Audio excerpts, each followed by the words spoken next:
नमस्ते प्यारे विद्यार्थियों, आप सबको किशनलाल मैथ यूट्यूब चैनल में आप सबका हार्दिक स्वागत है और अभिनंदन। मैं लेके आया हूँ आपके लिए सामान्य गणित जो बहुत ही आसान तरीके से। तो अपन कल पिछले वीडियो के अंदर मसअब पढ़ रहे थे और मसअब के मैंने आपको पूरा नाम बताया और मसअब के एक दो उदाहरण भी आपको करवाए। आज पुनः अपन कुछ मसअब के लिए उदाहरण करेंगे हल। तो आपके सामने 3 उदाहरण आए हैं कि मसअब को एचसीएफ के नाम से भी जानते हैं और एचसीएफ कहो या मसअब का अगर पूरा नाम कहे तो महत्तम समापवर्तक। अब देखिए आपके सामने 3 उदाहरण आए हैं। 20 व 30 का मसअब, 35 व 40 का मसअब और 17 व 50 का मसअब। तो सबसे पहले अपन पहला उदाहरण करने जा रहे हैं। 20 व 30 का मसअब कैसे ज्ञात करेंगे? तो अभाज्य गुणनखंड के द्वारा। किसके द्वारा करेंगे? अभाज्य गुणनखंड द्वारा मसअब। अभाज्य गुणनखंड द्वारा अगर अपन मसअब ज्ञात करें तो मसअब में मैंने कल आपको एक तरीका बताया था कि मसअब निकालते समय आपको किस प्रकार अभाज्य गुणनखंड में उदाहरणों को बिठाना है। तो आपको मसअब के अंदर जब लसअब कर रहे थे तो अपन दोनों एक साथ संख्या को बिठा रहे थे अभाज्य गुणनखंड के अंदर, और मसअब के अंदर अपन दोनों अलग अलग। जैसे कि आपके पास में 2 संख्याएं दे रखी है तो सबसे पहली बात तो यह है कि आपको 2 अभाज्य गुणनखंड का चिन्ह बनाना है।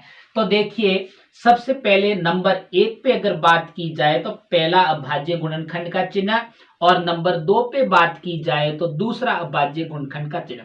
मेरी बातें बहुत ध्यान से देखना, क्योंकि जितना अपन ध्यान दे के पढ़ेंगे उतना ही ज्यादा समझ में आएगा, क्योंकि स्टेप से स्टेप बाई चलना है आपको। कि ऐसा नहीं है कि अपन बीच में कहीं और कैसे चले, तो वैसे आप कभी भी गणित नहीं सीखोगे। तो बेसिक गणित सीखना है तो आपको बिल्कुल क्रम से चलना पड़ेगा, तभी आप बेसिक गणित सीखोगे। अब देखो आपको क्या करना है, आपके पास में अगर 2 संख्याओं का मसअब ज्ञात करना है तो 2 अभाज्य गुणनखंड का चिन्ह बनाना है, और 3 का है तो 3 का बनाएंगे अपन। अब देखिए आपके सामने पहला उदाहरण 20 है। तो अभाज्य गुणनखंड मैंने बहुत सारे करवाए थे, वहां पे बताया था कि उदाहरण को कौन से पक्ष में रखना है, दायां पक्ष के अंदर। अब अगला उदाहरण कौन सा है, 30 है, इसको भी 30 यहां बिठा दिया जाए। और उसके बाद में देखो आपको क्या करना है, सबसे पहले 2 का भाग जा रहा है। 2 का भाग कितनी बार जाएगा? 10 बार जाएगा। कितनी बार जाएगा? 10 बार जाएगा। उसके बाद में देखो पुनः 2 का भाग जा रहा है, कितनी बार जाएगा? 5 बार जाएगा। और फिर 5 का भाग 5 में 1 बार, क्योंकि 5 एक ऐसी संख्या है अभाज्य संख्या। तो 20 का अभाज्य गुणनखंड पूर्ण हो गया। इसी प्रकार अपन 30 का भी करेंगे। 2 का भाग जा रहा है, आपको भाज्यता के नियम आने चाहिए, क्योंकि भाज्यता के नियम भी मैंने पढ़ा के रखे, वहां जाके आप आसानी से मेरे चैनल पे जाके पढ़ सकते हो। अब देखिए 2 का भाग 30 में कितनी बार जाएगा? 15 बार जाएगा। उसके बाद में पुनः देखिए किसका भाग जा रहा है? 2 का भाग क्या जा रहा है? नहीं जा रहा है, क्योंकि 15 है। 15 में तो 3 का भाग जा रहा है, 3 का भाग देना है। इसमें यहाँ पे एक ही बात आपको याद रखनी है कि केवल अभाज्य संख्या का ही भाग देना है, न कि भाज्य संख्याओं का। आपको इसमें भाज्य संख्या का भाग नहीं दिया जाएगा। अगला देखिए 3 का भाग 15 में कितनी बार जाएगा? 5 बार जाएगा। और 5 का भाग 5 में, क्योंकि 5 एक अभाज्य संख्या है, 1 बार। ये हुआ है केवल अभाज्य गुणनखंड दोनों संख्याओं का अलग अलग। आपको मसअब के लिए अलग अलग अभाज्य गुणनखंड करने। फिर क्या करना है? फिर आपको देखना है, सबसे पहले बाएं पक्ष को लिखना है। आपको बाएं पक्ष लिखना है पहले अभाज्य गुणनखंड का। तो नंबर फर्स्ट का अगर अपन बायां पक्ष लिखे तो किसका लिखेंगे? 20 का। सबसे पहले 20 का लिखते हैं। देखो 2 गुना 2 गुना 5 गुना 1 क्यों लिखा? मैंने कल भी बताया था कि कुछ ऐसी संख्याओं का मैं आपके सामने एक उदाहरण आएगा जिसमें केवल एक ही क्या आएगा? मसअब आएगा। इसीलिए 1 का भाग दोनों संख्याओं के दोनों अभाज्य गुणनखंड के अंदर भी जा रहा है, इसलिए 1 को आपको मसअब के अंदर साथ में लेना है। इसी प्रकार सेकंड का देखिए, सेकंड की अगर बात की जाए तो कितना है? 30 का। किसका लिखेंगे? 30 का। आप क्रम से बिल्कुल चलिए, अगर क्रम छोड़ दिया तो आप कभी नहीं सीखोगे, इसीलिए क्रम से बिल्कुल आपको चलना है। मैं बहुत ही आसान तरीके से आपको सिखाऊंगा। अब देखना आगे इसका भी कौन सा पक्ष लिखना है बेटा? आपको बायां पक्ष लिखना है। देखो 2 गुना 3 गुना 5 गुना 1, बस इतना करने के बाद में अभी भी आपका मशक पूर्ण नहीं हुआ है। आपने तो केवल बाएं पक्ष को लिखा है, 20 का बायां पक्ष लिखा है और 30 का बायां पक्ष लिखा है। अब आपको क्या करना है, मशक के अंदर आपको कैसे लिखना है, 20 व 30 का मशक, 20 व 30 का मशक। तो आपको क्या करना है, मशक के लिए अगर दो उदाहरण दे रखा है तो दोनों में बाएं पक्ष में जो संख्या लिखी, इन दोनों में कॉमन कौन सी संख्या आ रही है। पहले में देखो 2 कॉमन आ रहा है, देखो दोनों में आना चाहिए, दोनों में 2 कॉमन आ रहा है तो 2 लिखा। फिर से क्या 2 अगला 2 किसी में कॉमन आ रहा है, नहीं है, क्योंकि यहाँ 3 पड़े, 5 है, 1 है, लेकिन 2 और नहीं है, तो इस 2 को छोड़ दीजिए। अगला देखिए इधर 3 ऊपर वाले में नहीं है, 3 को भी छोड़ दीजिए। अगला देखो 5 इसी में भी और 5 इसी में भी है, ये अगला क्या आएगा आपके गुणा में 5। अब देखो अगला कितना आएगा, 1, दोनों में समान है, ये 1 लिखा। अब बस इतना काम करने के बाद में इसका जो गुणनफल आएगा वो ही क्या कहलाएगा, मशक कहलाएगा। क्या कहलाएगा, मशक कहलाएगा। 5 दूनी कितने होते हैं बेटा, इसको दोनों को गुणा करना है, 5 दूनी 10 और गुणा में 1, और 10 को 1 से गुणा करोगे तो 10, कितना आएगा 10। तो ये है 20 व 30 का जो मशक आएगा वो कितना आएगा 10। 10 एक ऐसी संख्या है बड़ी से बड़ी जो 20 व 30 दोनों में पूर्णतः विभाजित हो रही है। इन दोनों संख्याओं के अंदर 10 का भाग जा रहा है, देखो 20 में भी जा रहा है और 30 में भी जा रहा है। तो ये है 20 व 30 का मशक। उससे पहले आप मेरे किशनलाल मैथ यूट्यूब चैनल पर आप जाना और वहां जाके देखना, मैंने सामान्य गणित का बहुत ही आसान तरीके से खूब सारे वीडियो लगा के रखे हैं, तो वह क्रम से आप देखना। अगर मेरे वीडियो अच्छे लगे तो चैनल को सब्सक्राइब करना और आगे भी शेयर करते रहना, जिससे कि हमारा भी सहयोग मिलता रहे आपको। और आप वहां जब सब्सक्राइब करते हो तो ऑल पे क्लिक करना, जिससे कि हमारा हर वीडियो आप तक पहुंचे। किसी भी प्रकार का अगर वीडियो बनाया गया है तो आपको पहुंचे, मैं क्रम से बना रहा हूं। अब देखिए आगे फिर पुनः देखिए 35 व 40 का अपन मशक करेंगे, उसी प्रकार करना है। किस विधि से करेंगे, अभाज्य गुणनखंड, अभाज्य गुणनखंड द्वारा, अभाज्य गुणनखंड द्वारा अपन मशक ज्ञात करेंगे। इसमें भी कितनी संख्या है, 2 संख्या है। तो आपको सबसे पहले 2 अभाज्य गुणनखंड के चिन्ह बढ़ाने हैं। नंबर 1 पे ये 1 पे बना दिया और नंबर 2 पे ये 2 पे अभाज्य गुणनखंड का चिन्ह बना दिया। इतना काम आपको पहले करना है। उसके बाद में दोनों संख्याओं को बिठाना। पहली संख्या 35 है, 35 को बिठा दिया। अगली 40 है, 40 को बिठा दिया। अब देखिए आपको सबसे पहले अभाज्य संख्याओं का भाग देके इसको अभाज्य गुणनखंड को पूर्ण करना है। तो सबसे पहले देखो 35 में किसका भाग जा रहा है, 2 का तो जाएगा नहीं, क्या 3 का जाएगा। 5 और 3 8 होते हैं और 8 3 के पहाड़े में नहीं आ रहा, इसीलिए 3 का भी नहीं जाएगा। तो किसका जाएगा, 5 का भाग जाएगा। कितनी बार जाएगा, 7 बार जाएगा। और 7 एक अभाज्य संख्या है। मैंने कई बार आपको सिखा चुका हूं कि अभाज्य संख्या के अंदर केवल अभाज्य संख्या का ही भाग जाएगा। ये अपना कंप्लीट हो गया है। अगला देखिए 40, 40 में 2 का भाग तो जाएगा, कितनी बार जाएगा, 20 बार जाएगा।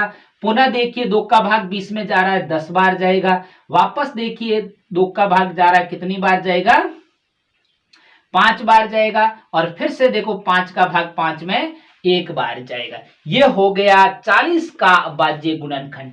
अब अपन को क्या करना, बिल्कुल तरीका एक ही है मशक का। अगर एक बार ध्यान से समझ लिए तो आपके पास में उदाहरण कोई सा भी क्यों ना आ जाए, आप आसानी से उसको हल कर पाओगे। देखो नंबर 1 पे अगर बात की जाए तो आपके क्या लिखा हुआ है, 35 का। अपन 35 का बायां पक्ष लिखेंगे सबसे पहले। 35 का जो बायां पक्ष है वो है 5 गुना 7 गुना 1, एक सब में लिखना है मशक के अंदर, ध्यान रखना। अब देखो अगला किसका है, सेकंड नंबर पे अगर बात की जाए 2 नंबर पे तो है 40 का। 40 का बायां पक्ष क्या है, 2 गुना 2 गुना 2 गुना 5 गुना 1, यही है ना। 3 बार 2 आया है, 1 बार 5 है, 1 बार 1 है। ये हो गया आपका। उसके बाद में आपको क्या, बिल्कुल क्रम से आपको चलना है। अगला देखिए आपको लिखना है 35 व 40 का मशक, 35 व 40 का मसब। अब देखिए बात यह है कि इन दोनों में जो कॉमन आ रही है संख्या वही मसब कहलाएगी। देखो पहली कौन सी है, 5, 5 से पहले नीचे की भी देख ली, 2, 2 क्या इसमें आ रखे, नहीं आ रखे, तो ये तीनों 2 बार नहीं आ रखे, तो नहीं आ रखी दोनों में कॉमन संख्या ऊपर और नीचे, तो 2 को छोड़ देना, क्योंकि 2 नीचे तो है लेकिन ऊपर वाली संख्या के अंदर कॉमन नहीं है। अब 5 देखिए, 5 देखे, एक तो ये पड़ा और एक 5 इसी नीचे वाले के अंदर भी देखो 5 बड़ा है, इसीलिए पहली संख्या कौन सी कॉमन आएगी, 5। अगले में क्या 7 है, 7 भाई नहीं है नीचे वाली संख्या में। अगला 1 है, तो 1 देखो ये इसमें देखो दोनों में कॉमन आ रहा है, इसीलिए गुणा 1। अब देखो इसका कर ली, और संख्या कोई कॉमन है नहीं, तो आपको क्या करना है, ये जो गुणनफल आएगा वही क्या कहलाएगा, मसब कहलाएगा। अब देखिए 5 गुना 1 कितना होता है, 5 होता है। तो ये देखो 5 एक वह सबसे बड़ी से बड़ी संख्या है जो 35 और 40 में पूर्णतः विभाजित है। अब देखिए ये हो गया 35 और 40 का मसब। अगला अपन करने जा रहे हैं 17 व 50 का मसब। तरीका वही, अभाज्य गुणनखंड, अभाज्य गुणनखंड द्वारा, देखिए ध्यान से देखना, नंबर 1 पे अगर बात की जाए, 2 कितने अभाज्य गुणनखंड के चिन्ह बनाने हैं, 2, क्योंकि 2 संख्याएं दे रखी है। सेकंड, अब देखिए इसका भी आपको अभाज्य गुणनखंड का चिन्ह बनाना है। सबसे पहले आपको पहला उदाहरण बिठाना है 17, दूसरा कौन सा है 50, तो 50 दूसरे अभाज्य गुणनखंड के अंदर दूसरे उदाहरण को बिठा देंगे। अब देखना सबसे पहले ये आपको देखो, आपको सभी अभाज्य संख्याओं का पूर्ण ज्ञान कम से कम 100 तक तो होना चाहिए। अगर 100 तक अभाज्य संख्याएं आपको नहीं आ रही है तो आप अभाज्य गुणनखंड नहीं कर पाओगे।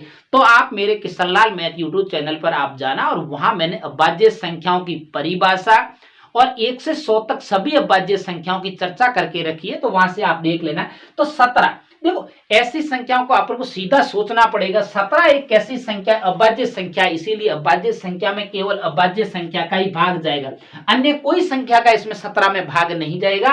तो 17 में 17 का भाग कितनी बार जाएगा, 1 बार। ये देखो दिखने में, लेकिन अभाज्य गुणनखंड कितना छोटा सा हुआ, देखो 1 सेकंड में हो गया, क्योंकि अपन को पता था कि 17 एक अभाज्य संख्या, और ये भी नियम अपन को पता था कि अभाज्य संख्या के अंदर केवल अभाज्य संख्या का ही भाग जाएगा, अन्य संख्याओं का नहीं जाएगा।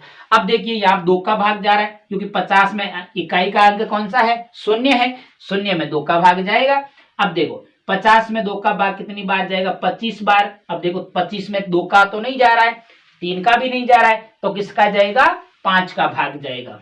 आपको भाजकता के नियम भी इसमें आने चाहिए।